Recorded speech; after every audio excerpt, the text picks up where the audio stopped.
All right, everyone. Good afternoon. Looks like we have 30 participants thus far, so we'll go ahead and get started. Good afternoon. It is Thursday, April the 11th. I'm John J.B. Bird, the federal lobbyist for the National Society of Professional Surveyors, NSPS. I'm based in Fairfax City, Virginia. President Miller Wenhold Capital Strategies. We help represent NSPS and make sure that the surveying profession's voice is heard in the halls of Congress outside of the NSPS Day on the Hill, which is set for Tuesday, April 23rd. Really excited. Just quick ground rules for this session. If you have a question at any point, please use the chat box, which you should find up on the masthead of this session. So I placed a message in the chat box. If you have any questions, please use the chat box. So with that, let's go ahead and get started. No need to raise your hand or anything like that or interject. Just use the chat box. If you want me to clarify, go slower, go faster, or just in general, want me to repeat myself or dig a little deeper into an issue or logistics. So really excited for later this month, April 23rd. So with that, over the next 45 to 60 minutes, we're going to cover the legislative agenda, the 3 issues that NSPS will be taking to the Hill, and congressional visits as well, the logistics behind those visits. And just to get this out wide open, Congress will be in recess that week, April 22nd through the 26th. So when we go up to the Hill on April 23rd, there will not be any members of Congress or senators. There will just be staff up on the Hill. So just want to clarify that. Usually this happens to us maybe once a decade, where we just unfortunately picked a week where after we've already made hotel and other logistical decisions for when to do the Day on the Hill. Later on, usually is when Congress actually releases the schedule. And unfortunately, we just kind of got caught. Like this happens again, maybe once a decade. And unfortunately, this year is that instance. So we're going to make the best of it. As a lot of folks know, especially the folks who've done these visits before, Hill staff are incredibly helpful. They're incredibly important. And so please don't get down or discouraged that your member of Congress or senator will not be in DC. Looks like there's already a question. Let's go to it. Yes, Zoom says chat is disabled. But Richard, you have used the chat box. So you're using Q&A. All right, let's use the Q&A. Let's see what the I think you used the Q&A. All right, very good. So I use the chat box. Everyone else use the Q&A then. It looks like that's the best way to do it. I'm receiving these questions through the question and answer. So please use the Q&A box at the top. So apologize for that mix up. So if you do have questions or points that you want to type in, use the Q&A. Thank you. All right, very good. So let's go ahead and move on to the issues. So again, April 23rd is the Day on the Hill. First issue, we're going to take 3 issues to Capitol Hill this day. And the first one up first time we've taken it to the Hill will be this year, monument preservation. Now, we do have a draft bill that we've put together some language to address this issue. And the short of it is what we're pursuing is that we would like a House member to sponsor this draft bill. Over in the Senate, we would like either in the Senate or House for a senator and in the Senate to introduce the bill, and in the House of Representatives, a representative introduce the draft bill in the House. So that's the gist of what is going on here. Now, what about the issue itself? So make sure you all can see all of this here. So what NSPS is requesting in this draft legislation is to enable property owners impacted by a natural disaster, whether it's a wildfire, hurricane, tornado, etc., to be eligible for assistance to preserve and reestablish destroyed survey monumentation, property corners, etc., that are destroyed by the disaster in order to preserve their property rights, return their home or business, and rebuild in general. So there is definitely a need to have NSPS drafted legislation introduced in the House and Senate. Really, our goal is to have land surveyors to whether it's a governor that's declared a state emergency, the president, any of the federal agencies that are involved in emergency response and cleanup, rebuilding, planning, you name it, that the survey profession should be included in any disaster cleanup effort for the purpose of preserving all surveying marks from being destroyed during the cleanup activity. In other words, whatever Mother Nature doesn't destroy, let's prevent the heavy machinery that goes in from doing additional damage to the survey marks. So the preservation requirements standards should be incorporated into disaster relief protocols with all federal, state, and local governmental agencies. Now, the interesting angle here is a couple things. So NSPS has led the charge on two bills that were recently enacted into law that we think play into this issue. Number one, back in late 2022, President Biden signed into a bipartisan version of what we call the FLAIR Act, the Federal Land Asset Inventory Reform Act, the FLAIR Act, that tried to provide for a common, comprehensive, interoperable federal GIS database of all federal property, the acreage, the buildings, you name it. If it was an asset, even if it was an environmental liability, have all that data that typically you have the Bureau of Land Management, you have the Forest Service as the two largest landholding agencies out there. This would also allow for other federal agencies to share their data and specifically their ownership and stewardship data within this GIS database. So that's something that once off the ground can be leveraged as part of this discussion. And so again, back in 2022, NSPS led the charge to get the FLAIR Act enacted into law. A lot of these, whether it's wildfires or floods, can occur, do occur, and will occur on federally owned property. But really, this is a national issue. So if you're, down south, you're along one of the Atlantic, oceanic states with hurricanes, same thing if you're in the breadbasket of America and a tornado hits. This is something that hits everywhere around the country. So interesting enough, there are three major departments that we are trying to pull together and coordinate with. Number one is Department of the Interior. So again, going back to the FLAIR Act and a lot of the interior owned property through BLM and Forest Service. Number two, Agriculture Department, and a lot of the actual wildfires that break out on forest land. And then third is FEMA within the Homeland Security Department. And the goal is there was a provision in the big infrastructure bill that President Biden signed into law back in 2021. This is the $1 trillion infrastructure bill, bipartisan bill. There was a provision in there that said that Interior, Agriculture, and Homeland Security should come together and work together with governors in every state to figure out, especially when it comes to wildfires or flooding or other perils out there, to consult with the important stakeholders before it happens, and then have a plan for cleanup and recovery efforts afterwards. So that's what we're trying to thread the needle on. FEMA really is the key player in this equation. And we do have an office in the House that's very interested in sponsoring the legislation. We're not there yet, so I can't really share that intel with everyone at this point. So again, when you are going to a House office or if you're going to a Senate office, we have draft legislative language.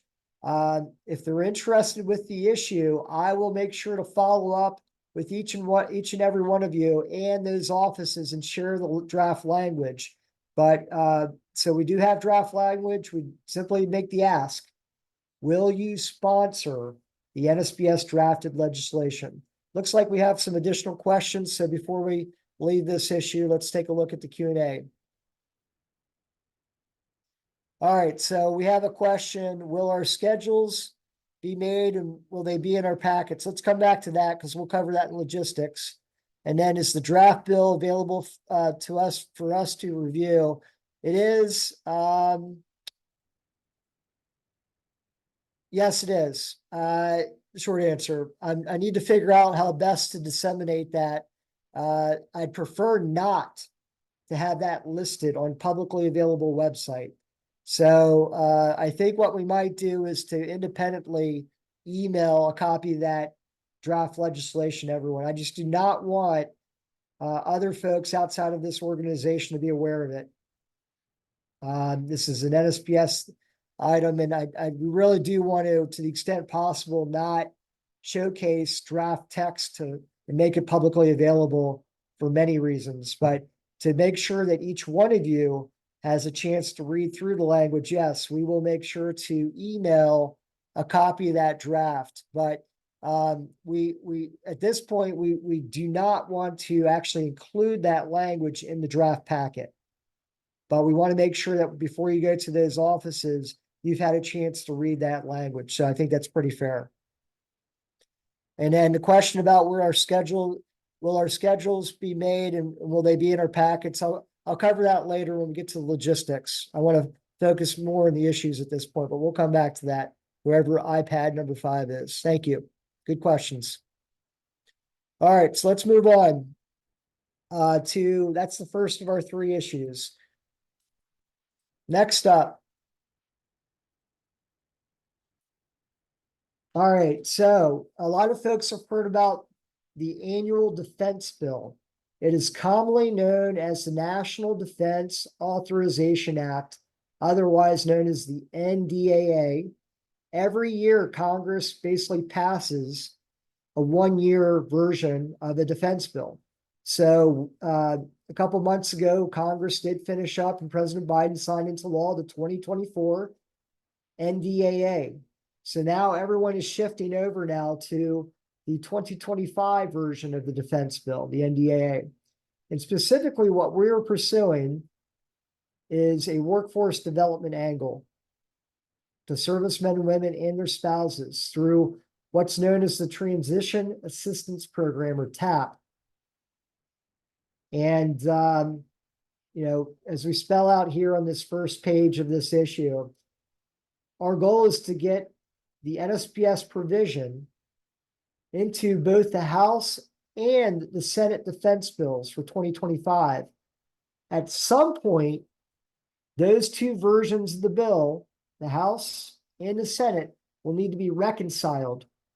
And we really do need to make sure that this NSPS provision is included in both.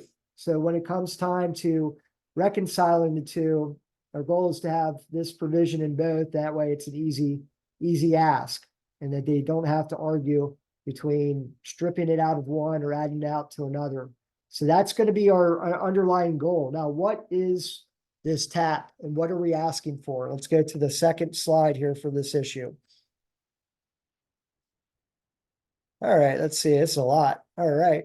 So again, the TAP program and the 2025 defense bill, the NDAA. So this is what's happening. The House and Senate each have what's known as the Armed Services Committee. Shorthand, it's called HASC in the House, meaning House Armed Services Committee, or SASC, Senate Armed Services Committee. Both of those committees are drafting separate bills for the defense authorization. They've just got started in actually drafting their versions, and the timing of our visits could not be any better. Typically what we find on the House side, usually they get started a little earlier, but we would expect that even though April 23rd is a day when the House and the Senate are in recess, the next week, the House could very well be taking up their defense bill. So the timing of the visit the week before, potentially one of the committees marks up their bill. This is a huge deal for us. This is perfect timing. We do have a draft version of what we call the pilot for TAP for inclusion, and again, both the House and Senate. As folks know, I don't need to belabor this point, but surveyors are retiring faster than the new generation is entering the profession. There's a need to promote workforce in the geospatial community, including surveying at the technician and professional levels. So what we're specifically asking for in the fourth bullet point there, we're requesting a legislative provision to the 2025 National Defense Authorization Act, the NDAA, that would authorize a pilot program in the Department of Defense TAP to help members of the armed services with relevant skill sets, training, and military surveying or mapping experience to transition into the civilian sector surveying profession as the next step in their careers. So, without spelling out different offices or different states, well, maybe I might do that a little bit. We have made some inroads in both the House and Senate. We do not yet have the best news to share, but we have positive news. But I'm not going to list a name or two, but I will let you know this. Chairman Mike Rogers in the House Armed Services Committee is from Alabama. Adam Smith is the ranking member, the lead Democrat from Washington State on that committee. We've done outreach thanks to both our Washington State and our Alabama delegations to both Chairman Rogers and Ranking Member Smith. They've been aware of this issue now for over a year, in some cases, maybe actually 2 years now. And again, I can't spill too many of the beans at this point, but the best thing we can ask for if you are visiting a House member is, until you hear differently from me, the ask is, will this staffer representing this House office that you're visiting, will that member of Congress or their staff contact the House Armed Services Committee to ask that the NSPS drafted provision be included in the 2025 House NDAA? So even though I spelled out Alabama, even though I spelled out Washington State, if you're visiting a member of Congress not from those two states, we still need help. We need your respective House member, if you're visiting on this issue, to call, to visit, to email, whichever way they would feel comfortable with contacting that House Armed Services Committee. They can contact the chairman, they can contact the ranking member, but most likely if it's staff level, the staffers will contact someone on the committee staff. And that is going to be a very positive thing if they do that. So we want to that's the specific ask that we'd like in the House. Same thing in the Senate. Now, a couple different states are in play here. It's probably a little larger target, if you will. We have a really good feel that a senator from Alabama, a senator from Virginia, and a senator from Maine are in a situation where they could be very helpful, not just to us, but to each other, and potentially work together on this provision in the Senate. Each of those three senators are on the Senate Armed Services Committee. But I can't disclose because we don't have 100% commitment, but we have a very positive read and a lot of very helpful feedback from the staff of each of these three offices. So what I'd ask for, regardless of, again, whether you're from Alabama, Virginia, or Maine, or not from any of those three states, and you are visiting someone on the Senate at the staff level to talk about this issue, it's the same ask, but just a different committee. It's the Senate Armed Services Committee. Will that Senate staffer contact staff or leadership at the Senate Armed Services Committee They ask that the NSPS drafted provision be included in the 2025, it should be a Senate NDA. I apologize. That's a mistype there at the bottom. I'll update that shortly. So the goal is not just to have those 3 Senate offices make the ask, but if the committee, the chair and the ranking member of the committee and their staff hear from multiple offices from the surveying profession, from you, that's going to turn heads. That's going to add to our numbers. That's going to, help grease the wheel, the skid, for this ask, so that when it hopefully gets offered by the 3 senators we hope can be working together, or even if it's just one of them, by the time they put that request in, that you'll have hopefully multiple asks for multiple Senate offices. Looks like there's another question. Let's get to that. And Jay Higgins says, is this draft bill available to us to review? I'll answer it the same way as we did the previous one. Yes, it will be available. Yes, we will email it, but no, we will not place it online anywhere. Again, this is a draft provision, and we do not want anyone outside of NSPS members getting a hold of this at this point. So we will independently email this out to you. We'll probably just send one email then with the draft provision for TAP and the draft bill for the monument preservation issue. Great question, though. I know everyone wants to read something before they go to the Hill and learn more about it before they make the ask. Same thing on the follow-up. We will get that language to any interested offices as long as they commit to helping us out or studying the issue closer. If they ask for the language, we'll give it to them. But I want to make sure you all have a copy of that so you can read up on it, feel more comfortable about the language, what the ask is, and how the language plays into both the House side and the Senate side. A great question there. All right, let's move on to the third of the 3 issues.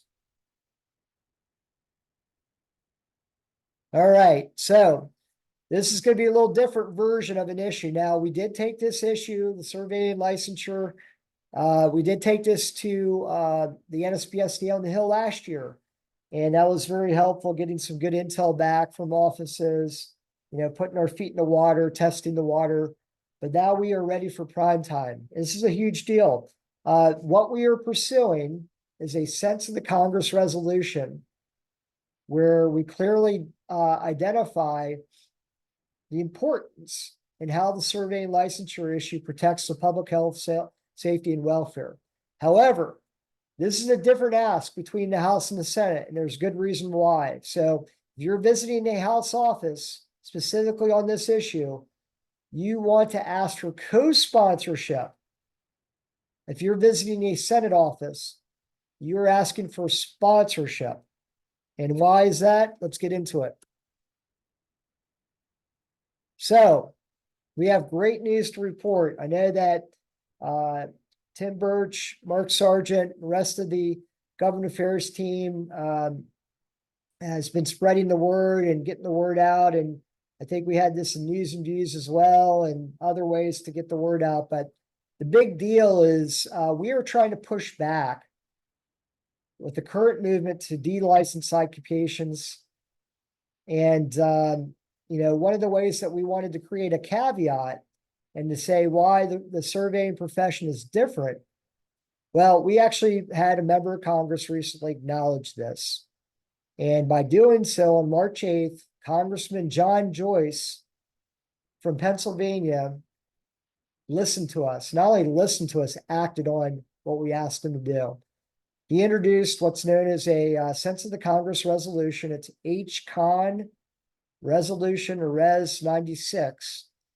And it highlights the important role licensing of surveyors and other design professionals play in protecting the public health, safety, and welfare. Now, who is this congressman? Why did he introduce the bill? Well, number one, he is a practicing dermatologist. He's a MD. He is a licensed professional in Pennsylvania. Well, that's one thing. We then found out when I had a chance to meet him last summer for the first time, his father, when he found out I represented NSPS, he said, whoa, whoa, whoa, whoa, my father was a surveyor. A couple months later, we set up a meeting with a constituent through the Pennsylvania Society of Land Surveyors in Gettysburg, Pennsylvania, where his district is, Dr. John Joyce's district is. And we had a constituent, Eric Gladhill from Pennsylvania, host him. And in this 1 hour briefing session during the August recess of 2023, where Dr. Joyce and his staff visited with Eric and the engineering firm that had Eric on as a surveyor, the congressman stopped and said, wait a minute, not only was my father a surveyor, he's also an engineer. So this is someone who understands firsthand from a family perspective, but also firsthand as a licensed professional in the medical field, what it means to be licensed. So that's the connection. Now, the reason why I'm really focusing on the fact that he's a doctor, I'll get to shortly. Now,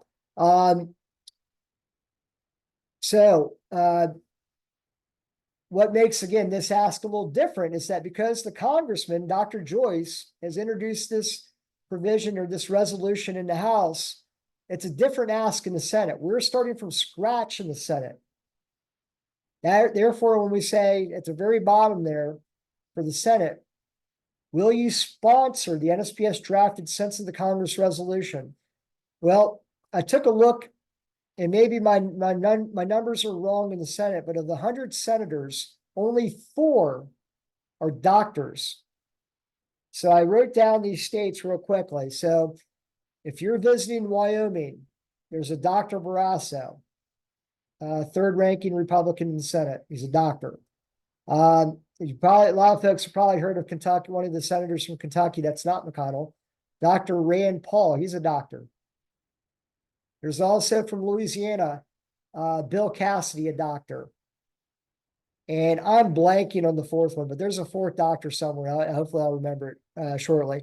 But those are if you just follow the logic behind Dr. Joyce, a congressman from Pennsylvania, even if it doesn't make sense from a committee point of view, the fact that Barrasso, Paul, and Cassidy and one other senator are doctors, that should be our #1 hit right there.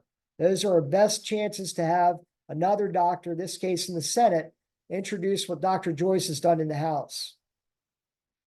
However, if you're going to a House office on this issue, it doesn't matter whether the doctor or not, it does matter if they're licensed somewhere else, but the ask is a little bit different. We already have a bill. We already have a resolution in the House. So the simple ask in the House, will you co-sponsor Dr. Joyce's resolution, H-Con Res 96? And so that's a big deal. We have a bill number. We have bill text.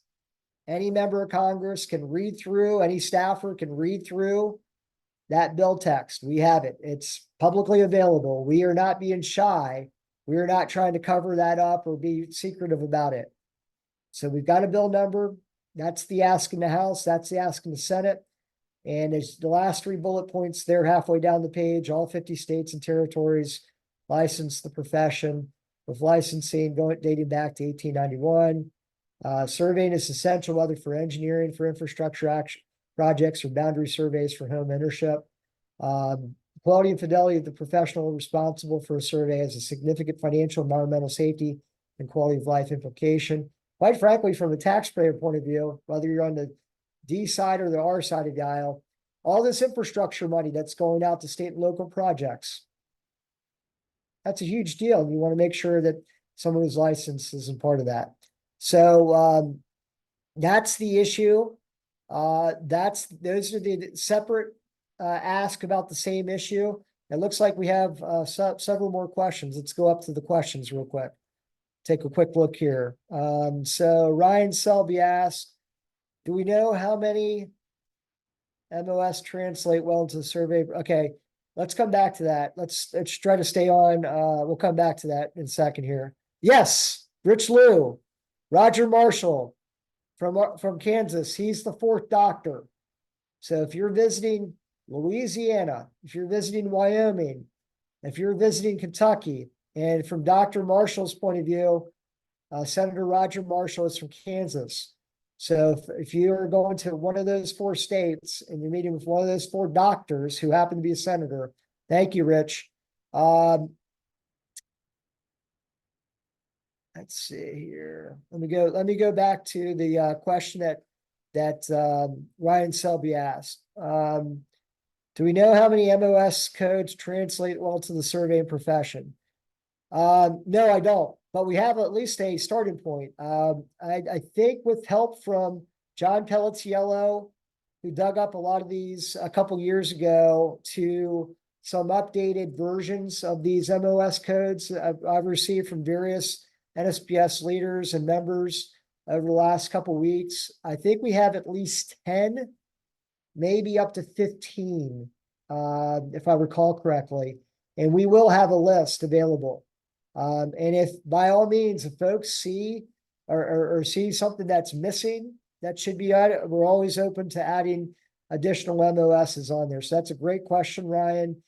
We do have that list. We'll share it. And then again, it's meant to be inclusive. If there's something we missed or should easily be added, we're open to doing that. We have shared that with select folks in different federal agencies as well. Let's see here. Ed O'Brien has listed the bill text. That's great. Thank you very much. We will share that.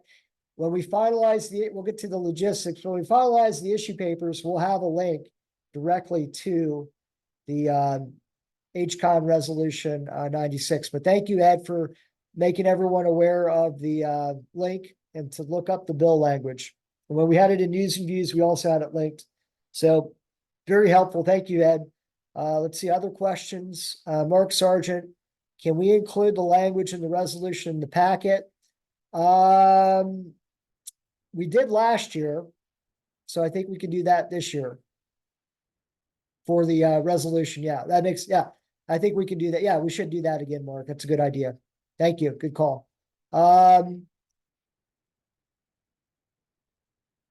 Let's see here. A couple more questions. Professor Salazar, let me hold off on that one. There's an earlier one I'll get back to on logistics. Dick Kleiman has, JB, please talk about how a federal sense of the Congress affects a state license issue. I'm glad you brought that up. For some reason, I left that off here. So yes, so everyone, not everyone, but most states we've heard of in the last couple of years, certainly decade, where this issue is unfortunately blown up in the wrong direction. This issue just keeps popping up. It's like whack-a-mole, and there are more of them out there, unfortunately. So how this plays is this. This is a federal sense of the Congress resolution. And it needed to be done at the federal level because presidents of either party have sided on the deregulatory point of view. So by default, with the presidents of either party taking sides against us, if you will, on this kind of issue, it was imperative to get something on the record at the federal level here in Congress. So literally by having Dr. Joyce literally plant a stake in the ground on behalf of the profession, that's a huge deal. How it can be leveraged, Dick, is this. So whether it's bills that have already been introduced at the state level or will be in the future, this resolution is completely toothless at the federal level. It was meant to be introduced so that each one of you can work together. If you have a state lobbyist or if you do the lobbying on your own, either way, if you see a threat, if you see a bill, if you see a member of your state legislature that's about to reintroduce or has already introduced something that clearly doesn't separate and create a caveat for the surveying profession, then you can showcase this resolution and it can be leveraged in your talking points. Look, members of Congress have literally put it in the nation's capital, have literally said, this is an issue. And this is the rationale as to why the surveying profession should be exempt from the deregulatory efforts underway in the states. When we brought this to Dr. Joyce's attention, We let them know what was going on. It was one of those things where we said, yes, oh yeah, this is an issue in Pennsylvania, no doubt about it, in your home state. But quite frankly, there are going to be so many other states that can benefit from you taking the lead on this, Dr. Joyce. And he agreed to do it. He understood what was happening. And by putting his name on this, he's going to get some pushback. But he still decided to help us out with it. And so the goal again is to have this as a talking point that you can corral into the additional other talking points that you already have on this issue when you have to push back, whether it's with the governor, the cabinet agencies in a certain state, but certainly as these this specific deregulatory push is debated by your respective state senators, respective state delegates or representatives at the state level. So it's a big deal, huge news to have the resolution introduced, but this resolution is going nowhere in Congress. Its express need was to get it back down to every state so you could actually leverage it to push back. So a great question, Dick, on that. All right, any other questions before we get to logistics? Looks like there might have been a couple more that have come in. Let me just go get in and out of here real quick again.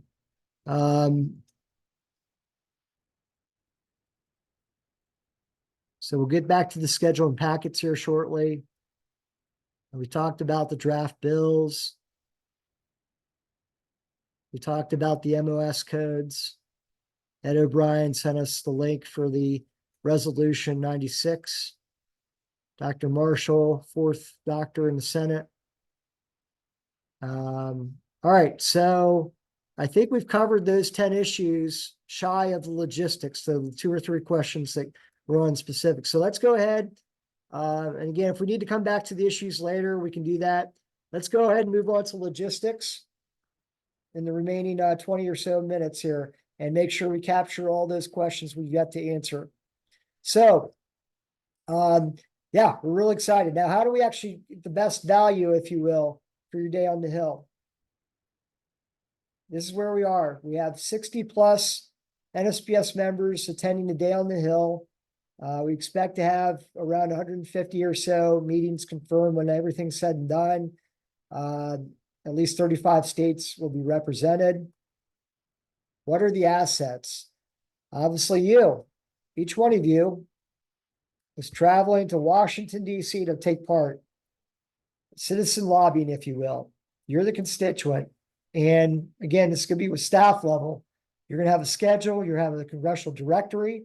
Trish put into fresh order. So you will not have your old, dilapidated, worn out, ripped up booklets from last year. For those folks who are going to the Hill for the first time, you're going to see what a congressional directory really looks like. It's pretty fancy. It's small, but it's got all the data that you need getting started on if you're a rookie or first timer. Issue papers, we'll have 3 issue papers. NSPS staff, I will be on the Hill. John Pelletiello will be on the Hill. Another Miller Wendell Capital Strategies staffer lobbyist, Justin Mann, will be on the Hill, helping out folks in different ways. And then we also have an online meeting report form, so that we'll cover that here shortly. I thought I saw Dan Martinez check in here. Well, we had to use a picture of Dan Martinez visiting Senator Fisher from Nebraska, of course. Now, the senator's not going to be here for this meeting on April 23rd, but Dan, I believe, and his wife are shown in this picture with the senator. Again, you're the expert, constituent, resource, and a voter. That's why Senator Fisher actually said yes to a meeting with a constituent.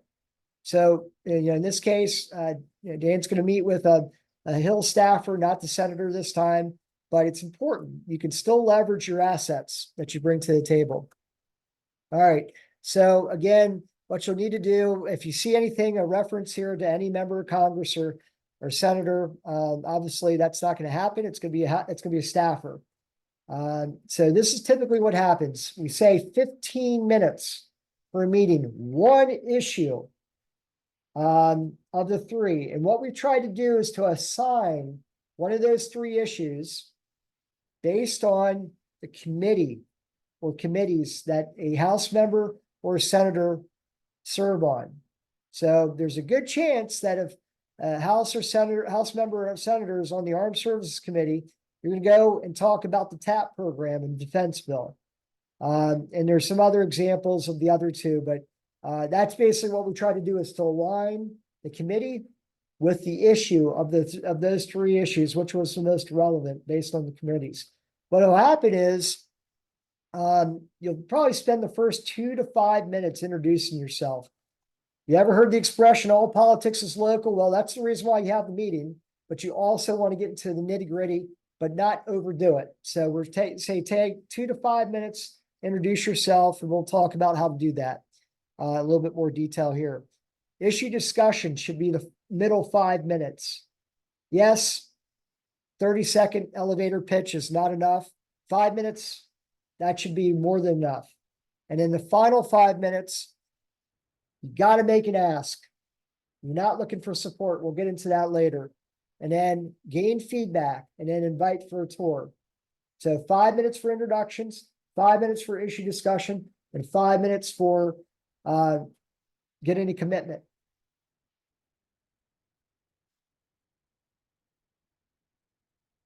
How do you do each one of these? So, just like you're meeting a client or a prospect, all politics is local. Get into the nitty-gritty details here. Describe a project, describe your office. So we've asked for 2 different zip codes. Where do you live and where's your office?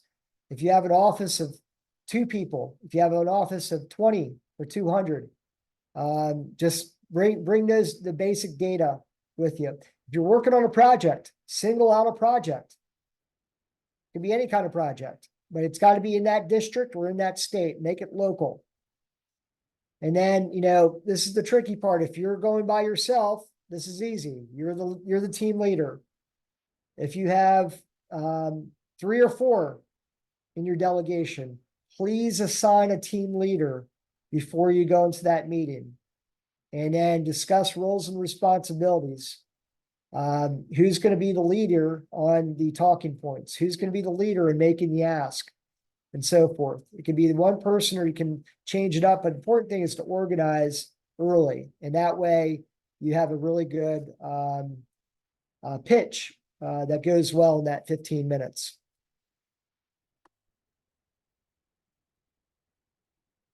So for any one of these 3 issues, describe how the issue affects the country, the state, the district. Again, all politics is local. Offer the legislative solution. And again, you'll have access to each of those 3 legislative issues and the legislative solution in advance. And only one of them, I think at this point, will you go to the Hill with, but you'll have access to each of those 3 before you get to the Hill. But really, gotta ask for action. Never ask for support.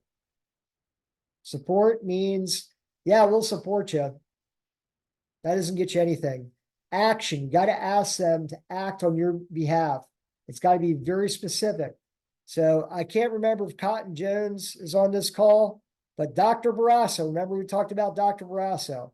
Well, he's from Wyoming. Cotton Jones could be visiting Dr. Barrasso staff, right? So, staff of Senator Barrasso, will you sponsor the Sense of the Congress resolution on survey and licensure? Cotton is never going to ask for support. He's asking for action. Now, so that's basically what we want to do. So that's an example of how you ask for action. It's a very specific ask. Do not ask for support. All right.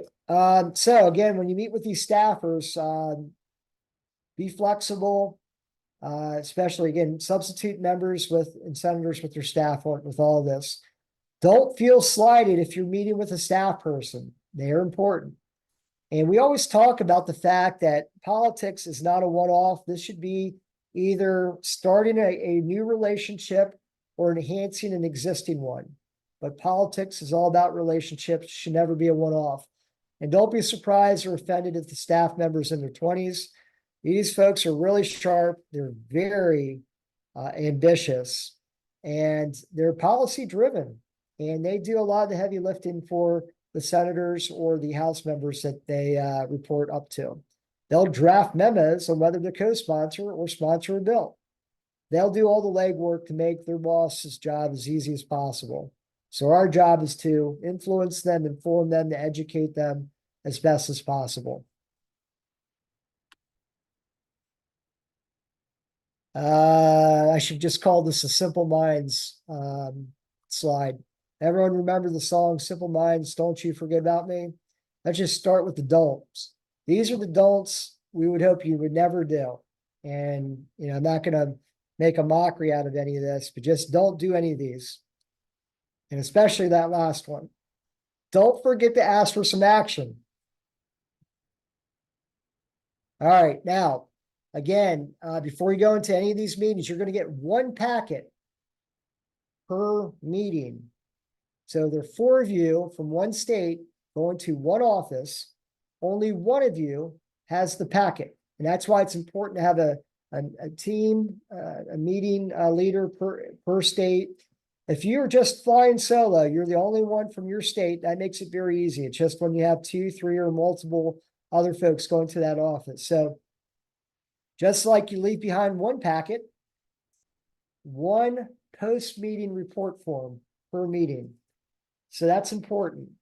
And again, itemize who that person should be. Now, I would say on the actual post-meeting coordination, especially if it's multiple people from a state that goes to one office, I would err on the side of the constituent that would do that. So especially on the House side. Now, if it's a senator, it could be anyone who's the constituent. So again, you want to itemize in the Senate office, one of you. In the House office, not only should it be one of you, it should be the constituent that fills this out from whoever that member of Congress you visited. But this is going to be an online report form. It'll be linked. You can either do it right after you finish the meeting using your handheld device, go back to the hotel, or take some time over lunch or sometime where there's downtime during the day, use your laptop, hit the link, one report form per meeting. We don't want 4 report forms per meeting, just one. Oops, go back one there, sorry. So when we're drafting up that report form, share views on what was heard and note any action, not support, any action promised. And then decide who will send information that was promised to the member and staff. So for instance, on the defense issue, on the tap, if there's a really interested office that wants to see that draft legislative language, make note of that. And then because you'll have access to it, you can send it directly. If you want me to follow up and send it directly to the staffer you met with, point is whatever they had asked for, take note of it. And then for follow-up, you need to follow through on that. And then again, the follow-up that's needed would be discuss what the follow-up that's needed to be effective. Good. And then again, we talked about either starting or enhancing a relationship. So we will have an updated version of a thank you letter that will be in a Microsoft document format. And the goal is to send it as a follow-up and email it. Fax, I don't know if that's necessary these days. It's an option, but I think most staff, their preference would be to receive an email. So here's what I would do. I would take the draft template thank you letter that's in a Microsoft Word document, tailor it to the office, personalize it on your office letterhead, PDF it, save it to your laptop, whatever you need to do, and then do a follow-up email with the staffer. Now make sure you get a business card from each staffer that you meet with. That way you've got a way to follow up with them directly. And in an email, attach that PDF letter on your letterhead that you signed and personalized and send it by email. And you might just, again, by email, I'm sure you'll have your personalized contact information block at the bottom of the email so they can follow up with you. You might just want to say, even in the body of the email, please see thank you for your time yesterday or last week, whenever you get around to, we would say do it as soon as possible. In your email, just have a quick blurb about, hey, thanks for your time. I really appreciate you spending 15 minutes to talk about the TAP program and NDAA. Please see the attached letter from my firm, from my office, in support of what you're doing, and appreciate the action that you committed to taking, blah, blah, blah. Make it short and sweet, but most of it should be covered in the thank you letter. And then also, again, as a follow-up to inviting them, not just the staffer, but also say, hey, just say the staffer's name is Nancy White. Nancy, thanks again for your time. We'd like to also invite you next time you're back in our district, back in the state. Please come by and visit our office, or we can even get you out to a project location. And obviously, if you're coming, might as well bring your boss, the senator or the House member, and bring he or she with you as well, him or her. So, and again, a political relationship is a process, not an event.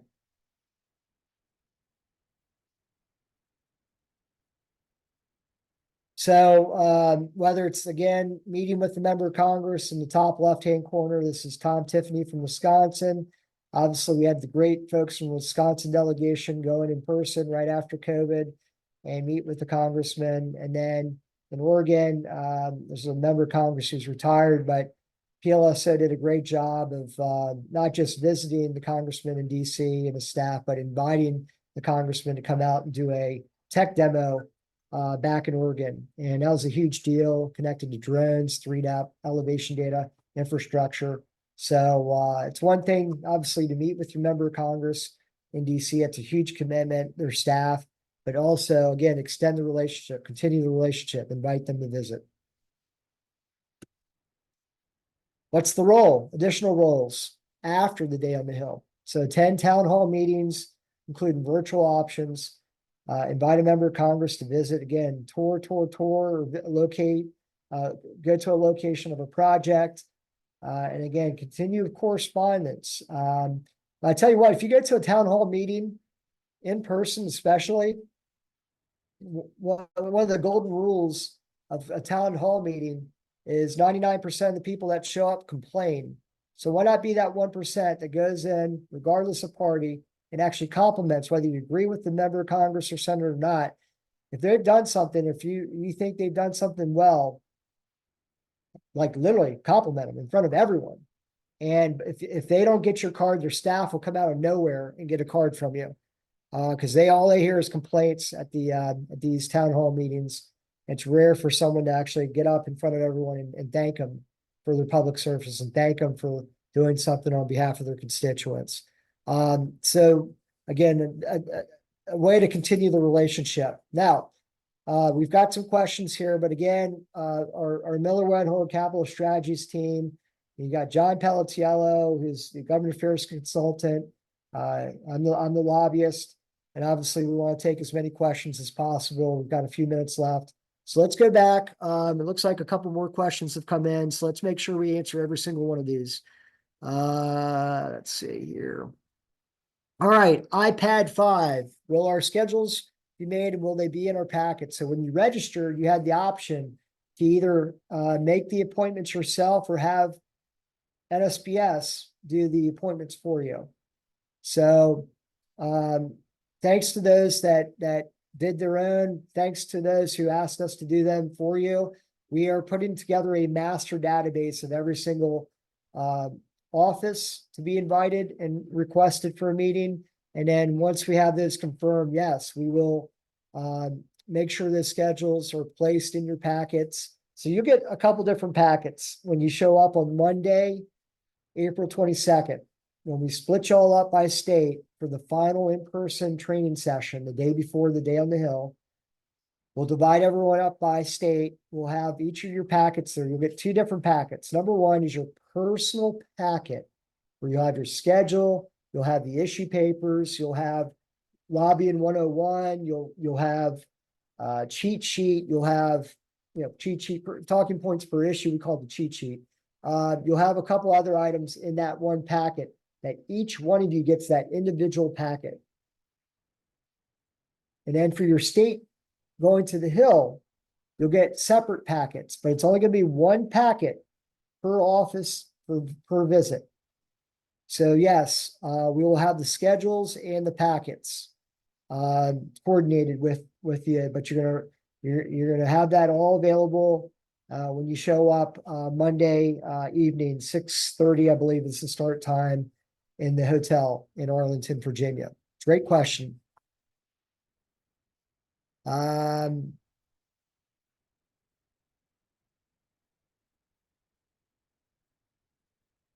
So Professor Salazar asked, how are the visits to office being assigned? I kind of maybe addressed it, but I want to make sure I get this correct.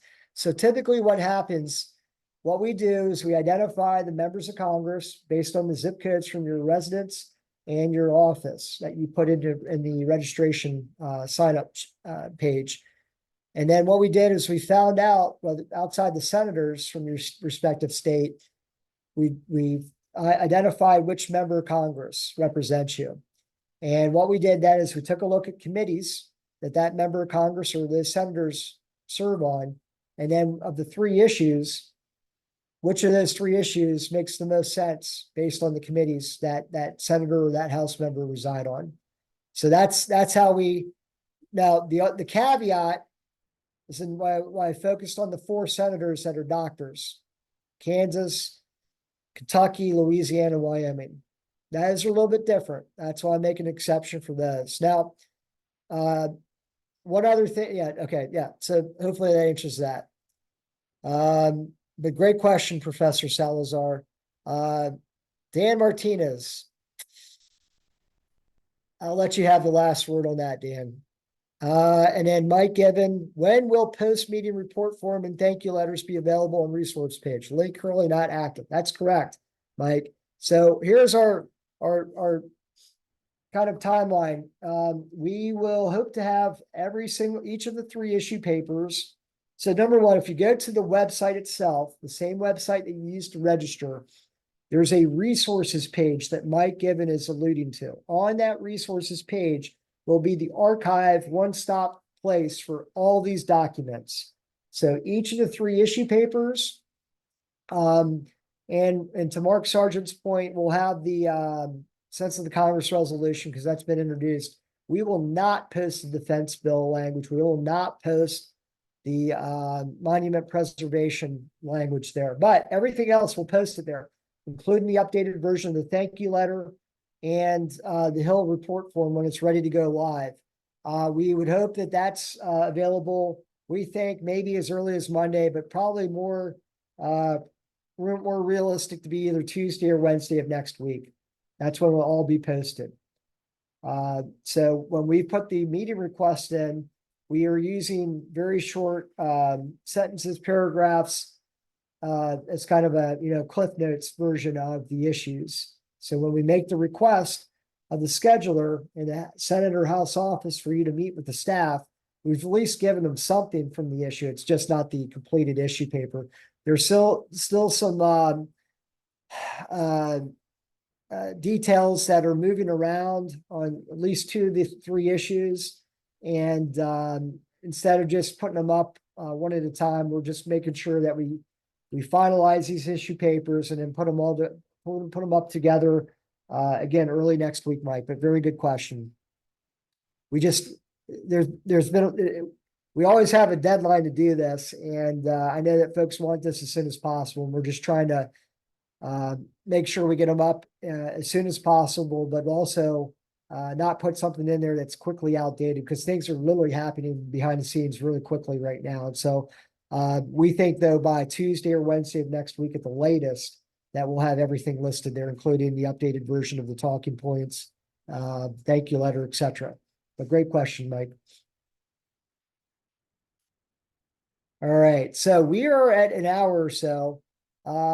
We've had 12 questions and we still have 37 people on the line. I think we had a height of 38, maybe a little north of 38.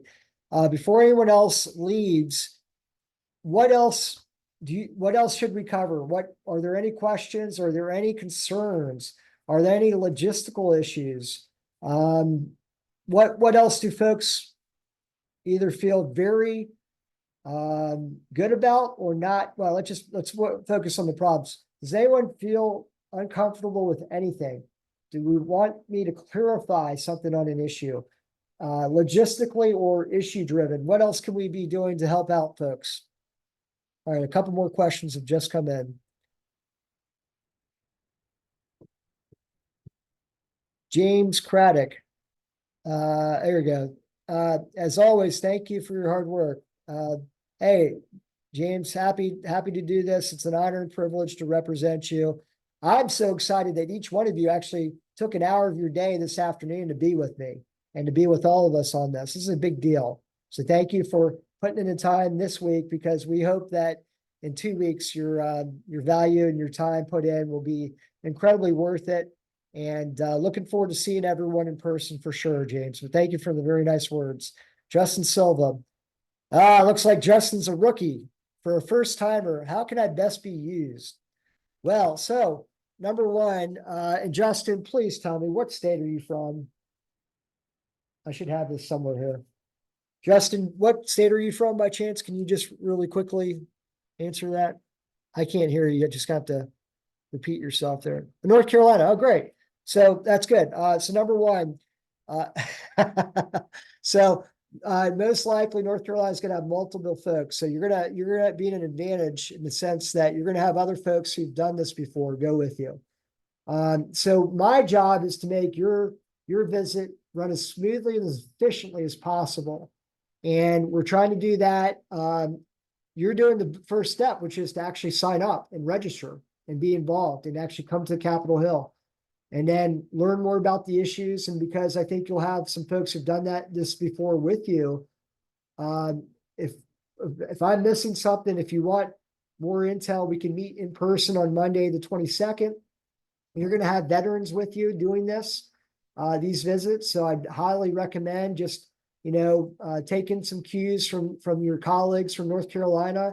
But overall, if you're a rookie, first timer going to the Hill by yourself, there are 3 of us, including me, that can go with you. And what we try to do is that you'll have it, hopefully at least 3 meetings, maybe more than 3. But the goal is, let's go with you for your first, maybe your second meeting. And you'll get to see how it goes with me or anyone else you might be going with. And maybe by that second or that third visit, you might be feeling comfortable at the point where you want to do it by yourself for the rest of the day. But we want to make sure that any first timer who needs help, wants help, doesn't feel comfortable doing this, that we match you up with someone from your state or have me or someone else on the NSPS Miller Wenhold staff go with you. So we can make sure your experience is a positive one and the value is a positive one. And hopefully you come back for another year, just like a lot of folks on this session are repeat attendees. A great question, Justin. Glad that you stepped up and wanted to be a part of this. It's a big deal. Thank you. And then, will there be a shuttle? Hopefully this is not an eclipse question. I'm kidding. So no, right now, no. So from the hotel to Capitol Hill, there's several ways to access it. So the good news, the hotel is right next to a metro stop in the Ballston section of Arlington. If you're going to a house side meeting, you want to get on the orange, blue, and I think yellow line. That'll take you to what's known as Capitol South Metro. If you're going to go to the Senate side, you'll take orange, blue, silver, yellow, but you got to transition at Metro Center onto the red line, and the red line will take you over to the Senate side at Union Station. That's one option, is Metro. Another option is ride sharing, taxi.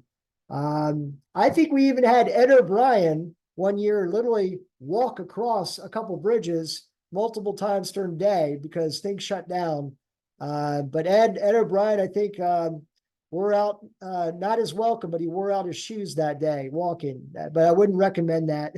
But Ed is quite the warrior. And then other ways, yeah, so planes, trains, automobiles. So unfortunately, we will not have a shuttle. Let's see here. Expected dress, anonymous attendee says expected dress code. So number one, it is recess. It is staff. the trend that we've seen during recess is everyone dresses down, including the staff. So by that point, I say don't dress down. We always say dress professionally. If you want to be taken seriously, if you want the profession to be taken seriously, dress up. And that means professional attire. And everyone else, and during a recess week that dresses down, let them make you look so much better. You're going to be taken seriously. They will not be taken seriously. And folks will respect you for dressing up. That would be my suggestion. So we always say, if you want to be taken seriously, then dress seriously and dress professionally. Great question. Pat Gaylord, do you want to cover what to do if you make a mistake in your meeting? Yeah, so that's a good point. That's a good question, Pat. So I think I know where you're going with this. So if for whatever reason, what you see in the language and the talking points, if the communication of those changes or something gets updated, or what we fed to you is 2 weeks old data or language and it's outdated already, and just you make an honest mistake or an honest misstatement, something to that fact, and you find out about it, you remember, and then you discover after the fact, after the meeting, that maybe you said something that was wrong or was just a mistake or just out of context at the time. The best way to handle that is to be very upfront and honest, and to go back to that staffer and just admit to it, come clean, and just say, oh, by the way, I want to correct myself. You can do that in the thank you letter. You can do that verbally by phone. You can do that in an email. And I think the staffer will appreciate, it gives you another reason, quite frankly, to follow up with the staff anyway. But I think there are very few folks in DC that do it. And I think that'll set us apart. Honest mistakes happen all the time, not just in DC, but elsewhere. And I think that's another way to get on the level playing field with these staffers, to come clean and just admit a mistake. Good, very excellent question, Pat. I don't think anyone's ever asked that one before. Rich Lou, explain transportation from Arlington to the Hill. Hopefully I hit on that a little bit, Rich, as far as Professor Salazar's question about the shuttle. So taxi, ride share, Uber, Lyft, Metro. If someone actually parked at the hotel and wants to service kind of like a caravan and pile in, that's an option. Don't want to, obviously put words in anyone's mouth or offer that up. But some folks will ride share or just carpool up. Jeff Glendanian, tongue in cheek, state of confusion, haha.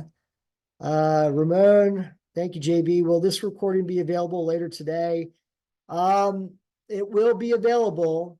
It's going to be a big file, and no, Ramon, I cannot guarantee it's going to be available later today. We will try our best to have it up on the NSPS resource page by tomorrow. I think the best thing, Ramon, I think the logistics of this, it makes the best sense that once it's posted, that what we do then is just send out an email to everyone who's registered and say, oh, by the way, if you missed or want to watch the recording, here's the link as found on the NSPS Day on the Hill website resources page. And by the way, here's the draft language for the defense bill. Here's the draft language for the monument preservation. So thank you, Ramon, for planting the seed on that one. Professor Salazar, do we need to have our passport or driver's license for security? Great question. Assuming everyone's from the States, no, you do not need a passport. Your driver's license is helpful. I don't think anyone's really going to ask for it, but you should always have it. Typically what happens when you enter in a House or Senate office building, you need to go through security, and they have metal detectors. Our rule of thumb is travel lightly. Make sure you have your ID on you, but it's rare instance that they'll actually ask you for it, but you should definitely travel with it. Obviously basics, obviously don't bring weapons, don't pack heat, don't bring anything sharp that could be misconstrued as a knife or something that could cut. Bring your laptop, bring your handheld device, wear comfortable shoes. You're going to be walking around a lot. if you're going to be unprofessional in any of your attire, it should make sure that it's your shoes, and everyone understands bad moods, injured people, how tired people get from wearing shoes like I wear. I wear very I wish I had better shoes, quite frankly. But that's a great question. Travel light, travel casual shoes, but dress otherwise professionally.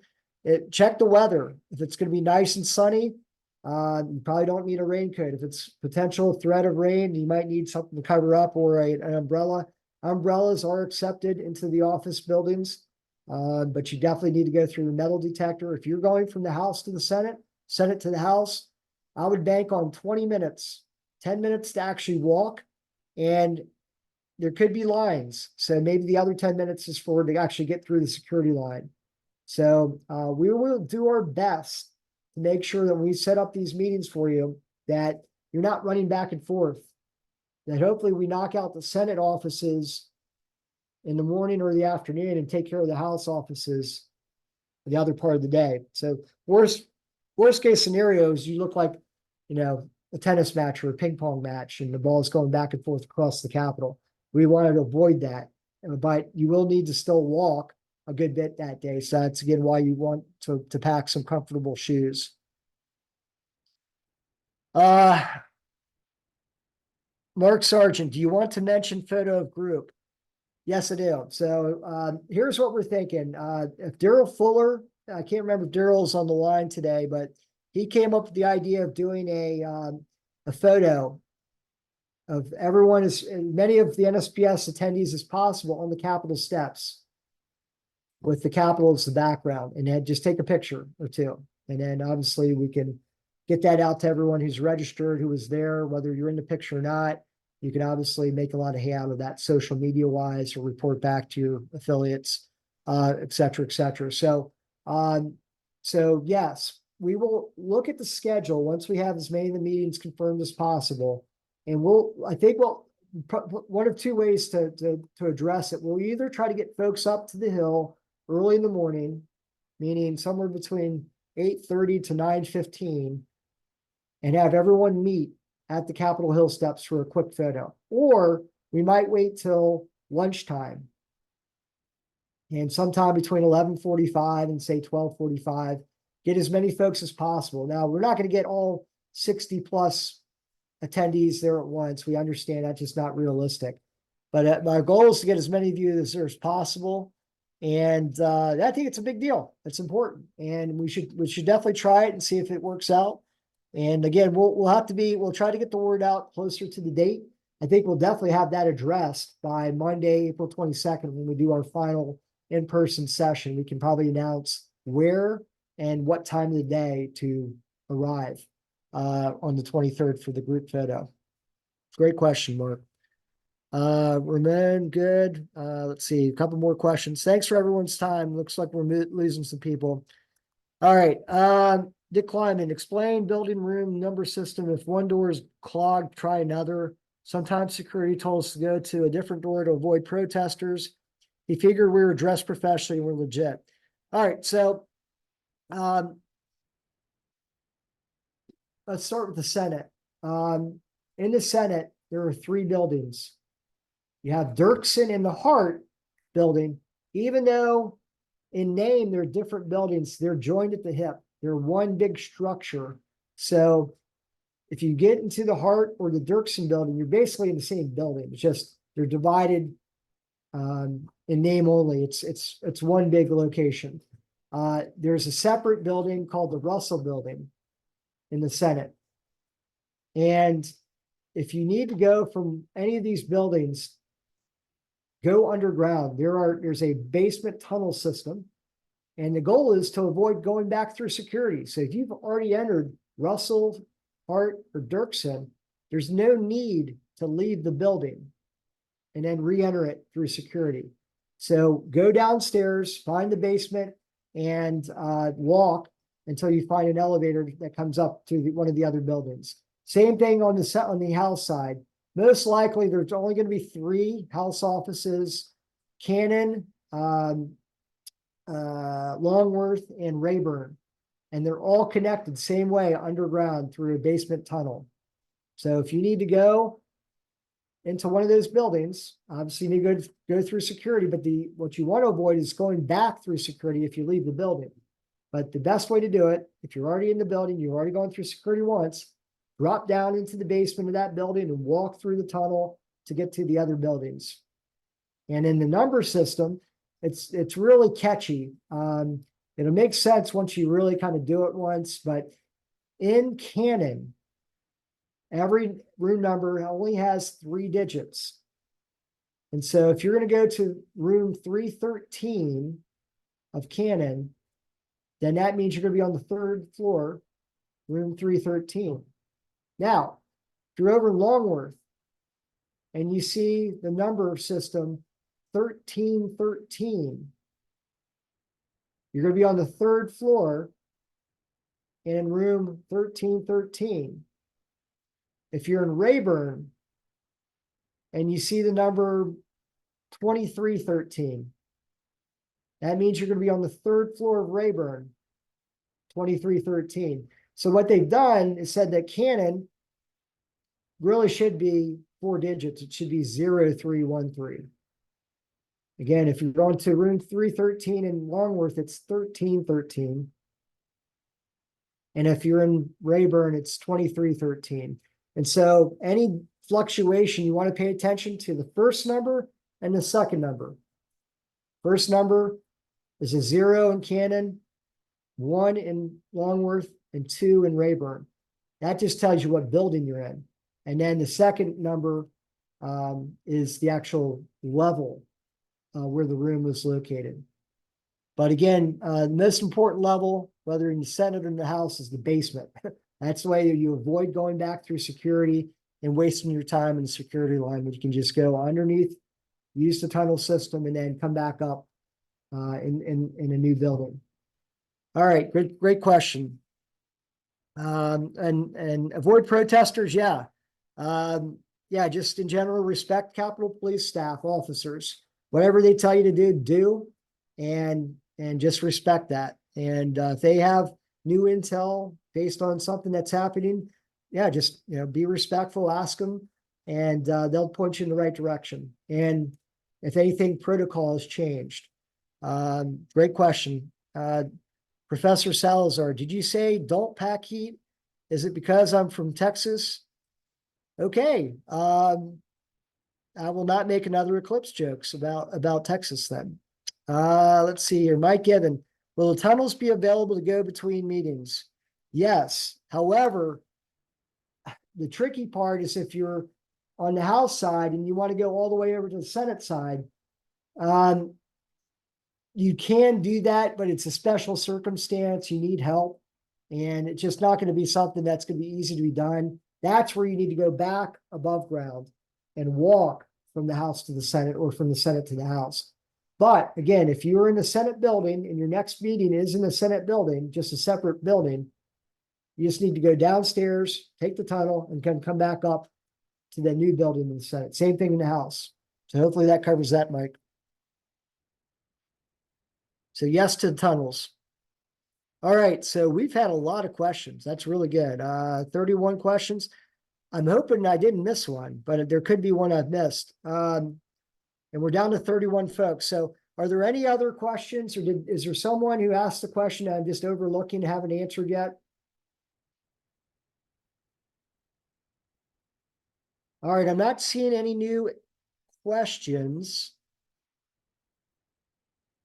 All right, so let's go ahead and take that down.